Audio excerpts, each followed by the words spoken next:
What's the first thing I remember? It must be Papa, calling out my name. Ireena! He'd shout whenever I wandered too far away from his side.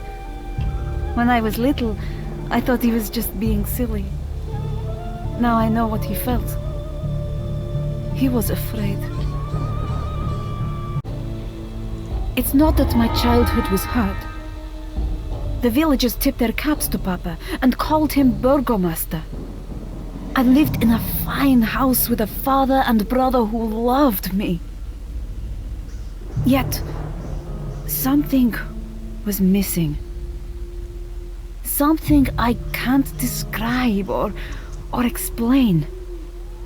As grateful as I am for my family and my home, sometimes, at night, I can't help but feel that none of it is mine.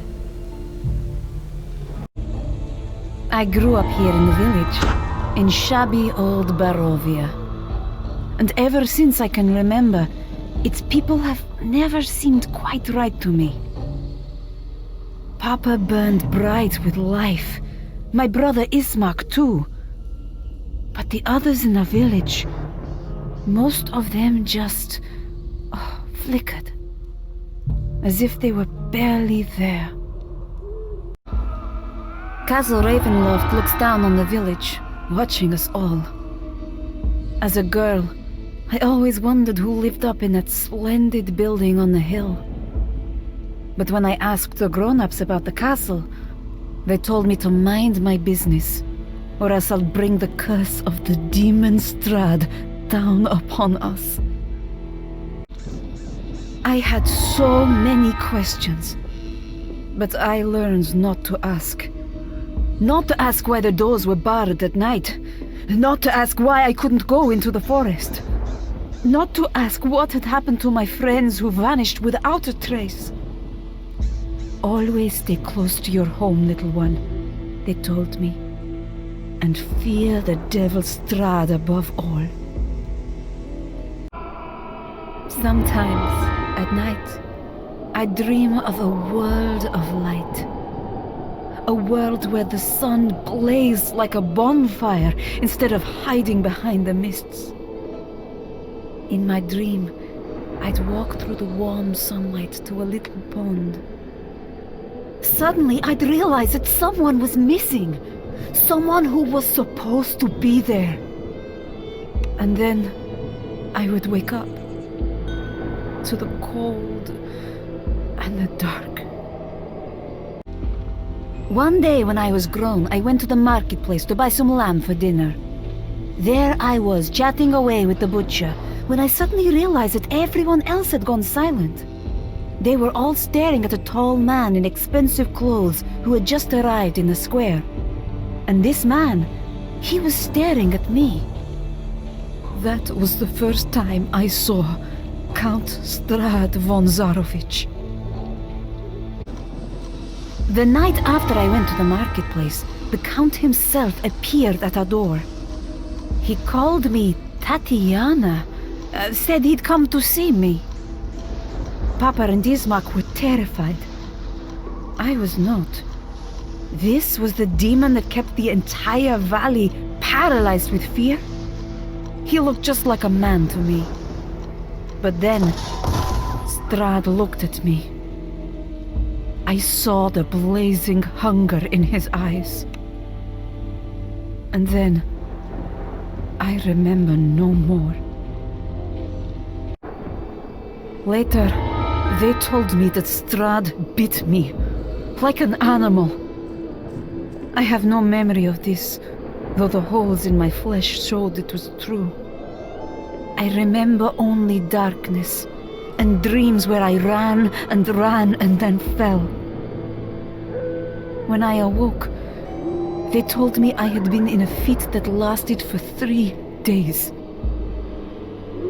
Papa said he thought I would die. Then he bit me a second time. Our neighbors tell me that Strahd came here, but I don't remember it. And neither does Papa or Ismak. I just remember waking up on the floor with blood on my neck and the front door open. What can be done to defend against this kind of dark magic? I could see that Papa was afraid, and not just of Strahd. People in the village started to whisper that they did not want me here. But I would not leave Papa. I would not leave our home.